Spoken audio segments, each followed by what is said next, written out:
We begin tonight with the State Services Commission and its investigation into the expenditure of former Waikato District Health Board CEO Nigel Murray. Dr Murray spent $218,000 of the Waikato DHB's funding on travel, more than half of which the SSC report describes as unjustified. This is public money, of course.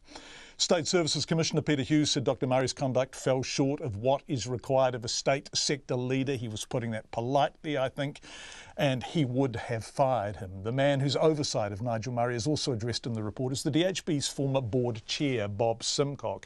He's described as having been too trusting of Dr Murray and of exercising oversight that lacked, and I quote, the rigour and standard of care expected. Now, no one knows where Dr Murray himself is, and repeated attempts to obtain him have been unsuccessful.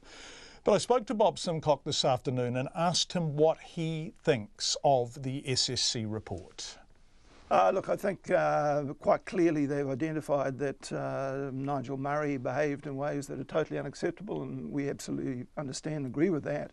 I think they have seriously missed, though, the need to ask the question, how could this happen? And in my mind, there is a very simple answer to that they've chosen not to look at, and that is from day one, the Accounts Department of Waikato DHB paid bills that had never been authorised by anybody. Including you as the chairman of the board. Absolutely. Okay. They are also, though, looking at governance, aren't they? And I'm going to go through some of the points they make. Point 13, the conclusion I've come to is that the chair was too trusting of the former chief executive, and I believe the chair was let down by Dr Murray. You were too trusting of him, weren't you? No, I don't. Well, I don't know what the yardstick of that is. I mean, quite clearly we had somebody put in a position of serious responsibility.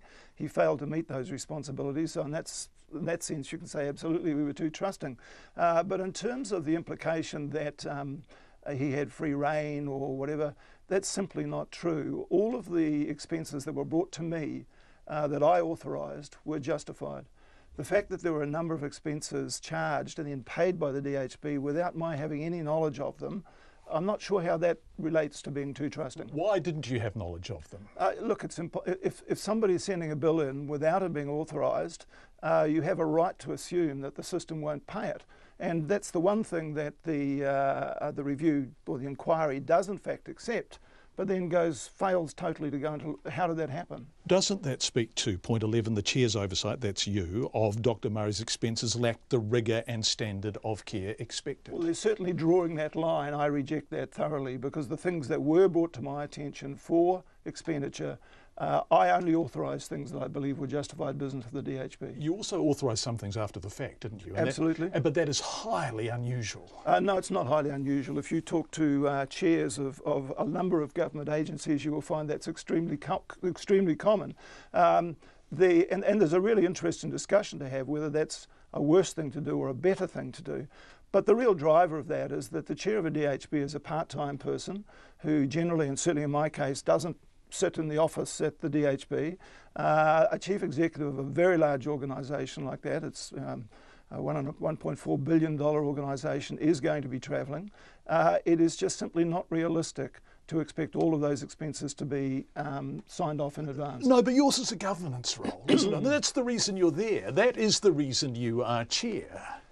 And the governance is first and foremost over the behaviour of the CEO. Is he or she getting it right? Now, you had a CEO against whom a whole lot of whistles have been blown. Sue Moroney, Annette King, Ian Powell from the Association of Salary Medical... What were those whistles about? Well, they were saying, we don't like the smell of this guy. Right. Now, you are a grown-up. If someone is repeatedly telling you, we don't like the smell of this guy, you would do a whole lot of sniffing, wouldn't you? Which we did. Right, but the SSC is saying you didn't. The lack of rigour is the thing they focus against most explicitly with you. And they're not saying that about the recruitment or the checking that we made in response to Sue Moroney and Ian Powell. In fact, quite explicitly, the report makes the point that they did not raise issues of expenditure or control of expenditure. Their issues were around the attitudes towards staff.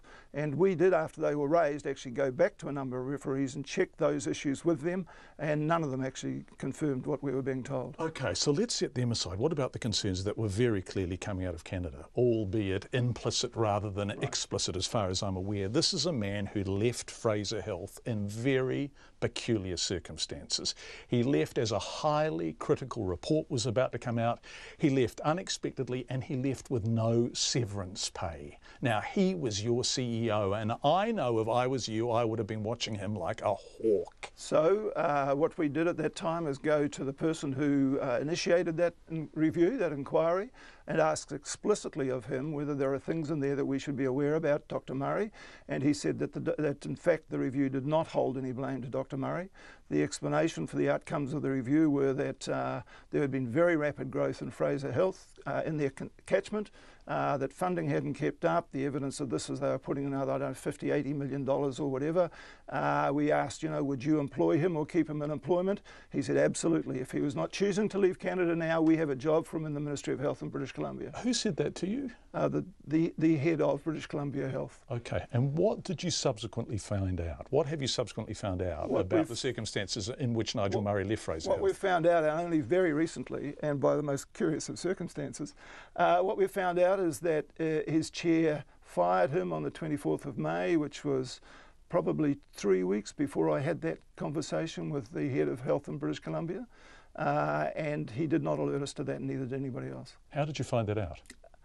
Staff were cleaning out his desk quite recently, and it's quite bizarre in my mind, but they found the letter firing him. So he had put that in a desk at Waikato DHB, and when he left, he didn't take it out with him. Why on earth you would do either of those things, I don't know, but they found that letter just in recent weeks. So this is a man who has been fired.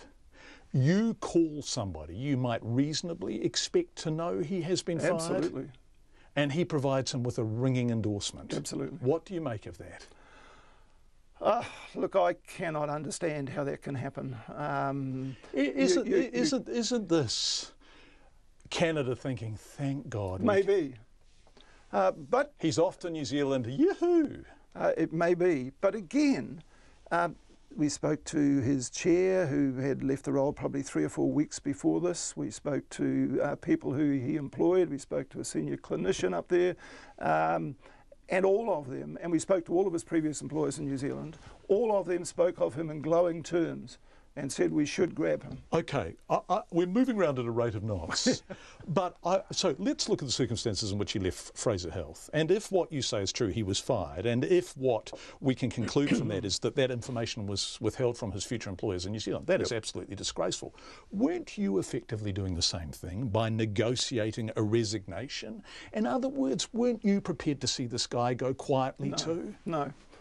Firstly, it was far from quiet even before we got to that point. Everybody knew the inquiry was going on. Everybody, our media were covering it quite extensively.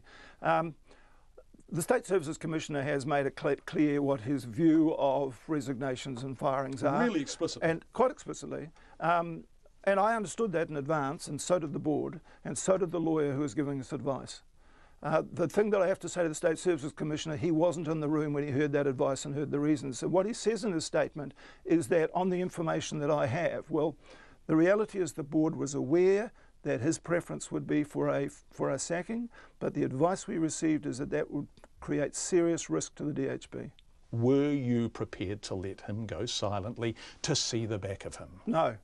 No, look, my preference would be very much for us to fire him.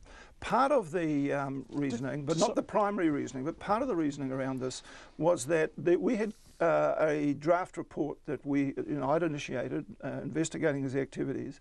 It is extremely damning. We had quite strong legal advice that inevitably that report would come out through the Privacy Commission. Is that the report Peter Cullen refers to?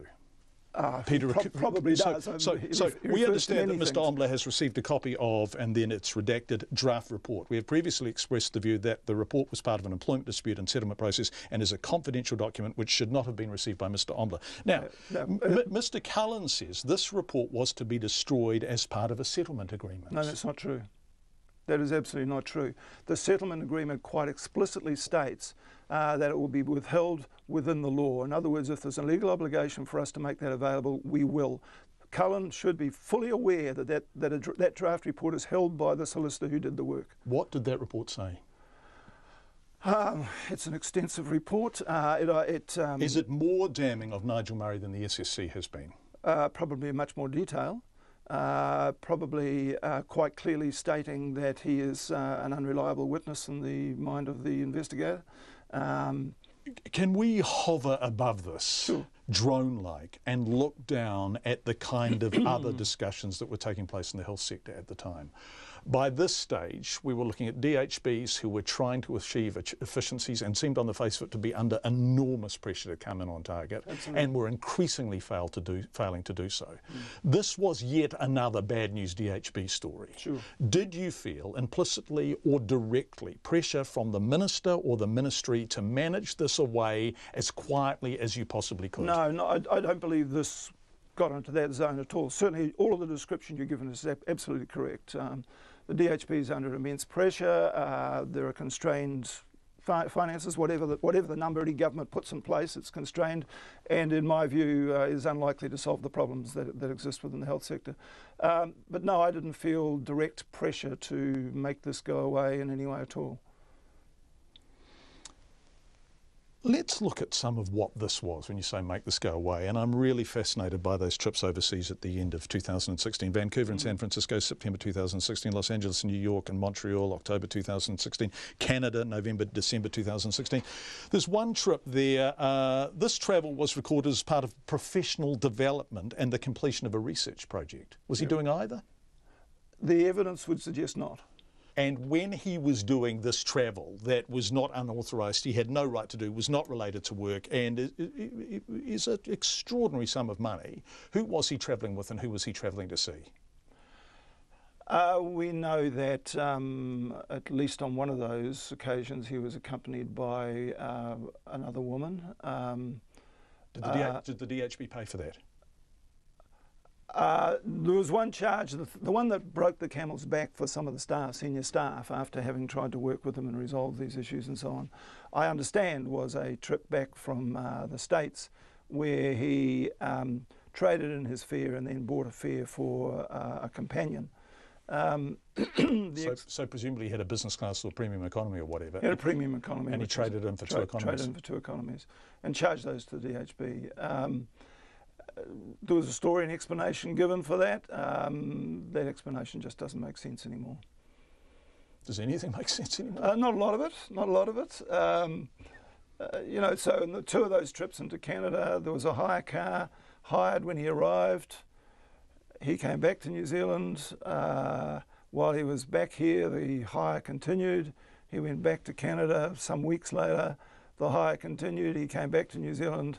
And my understanding is the car still continued to be used for a while and it was returned, and the advice I was given was that it was, the hire company said it was returned by Mrs. Murray. Well, it certainly wasn't the legal Mrs. Murray, and we do know from emails that there was another woman with him for, I think, all of the time that he was up there and probably longer, and it would appear running around in a DHB paid for car. The return airfares, car hire in Canada and parking totaled $10,276. Who was signing off on that? No, nobody signed any of that off. That was not. This is my point. I had no knowledge of that. I didn't see any papers about that. I signed nothing about that. But it got paid. This travel was booked directly by Dr. Murray. Yeah. How the hell, given this is late 2016, and by that stage we haven't seen a report on his expenses for 2 years, how was he able to book anything? The guy shouldn't have been able to buy a coffee, should he? I agree. He shouldn't have been able to book things at all. That's quite outside of the policy around bookings, but it was happening. And I had no knowledge of that. But you were the chairman of the board. Chairman of you have to draw for me the line that says, how do you know something that nobody is willing to tell you? You go back and you rigorously say, here is a man who hasn't filed expenses for 2 years. I think I remember the New Zealand Herald breaking the story. Yeah. After 2 years, he hadn't put any expenses. And you, as the CEO, as a wise and worldly former politician, say, what the hell is going on with Nigel Murray and his expenses? Show me them. Which we did. At the point that occurred, that I became aware that he had not filed expenses that he needed to, this is a return to the State Services Commission. I went to him and said he had to get that done. February 7th, see, this is a lot of time's passed here. So February 2017 was the first time that I saw a summary of what those expenses were, and immediately I recognised that relocation expenses had been charged that I hadn't authorised, that were quite outside of our contract, and immediately went to him and said I wanted those repaid immediately. He had an argument as to why they were reasonable. I said I'm not willing to relitigate this, you owe that money, and asked him to repay them. So that happened immediately. At that point I had no awareness or evidence of other expenses that I then became aware of later on. Let's go back to your role, finally. Sure. As chairman of the board. It's a governance role, isn't it? Yes, it is. The buck stops with the chairman. Absolutely. But you know, there has to be a test of reasonableness there. Absolutely, followed by qualification. There has to be a test of reasonableness. You cannot hold the chair. You cannot hold the chair responsible for every event that goes on within the 6,500 staff. It's impossible for them to have visibility. No, but that's a reductio ad absurdum, isn't it? This wasn't 6,500 staff. No, this wasn't a junior doctor. This wasn't a nurse or an orderly. Right. This was your CEO. Right. And you have a statement in the inquiry that says quite clearly they agree with me that I had a right to assume that a bill that was not authorised would not get paid. And for me, that is the core of the issue here. That if from day one, if that had not been occurring, none of this could have gone on. Bob Simcock, who was, of course, the former chair of the DHB, talking to us earlier this afternoon. We would love to talk to Dr. Nigel Murray. We have no idea where he is, and clearly that is a willful effort by him to simply disappear without trace. If he or anyone who knows him is listening to us, please do get in touch with Checkpoint. And if you're at the Waikato DHB and would like to react to the State Services Commissioner report or to what Bob Simcock was saying, do get in touch.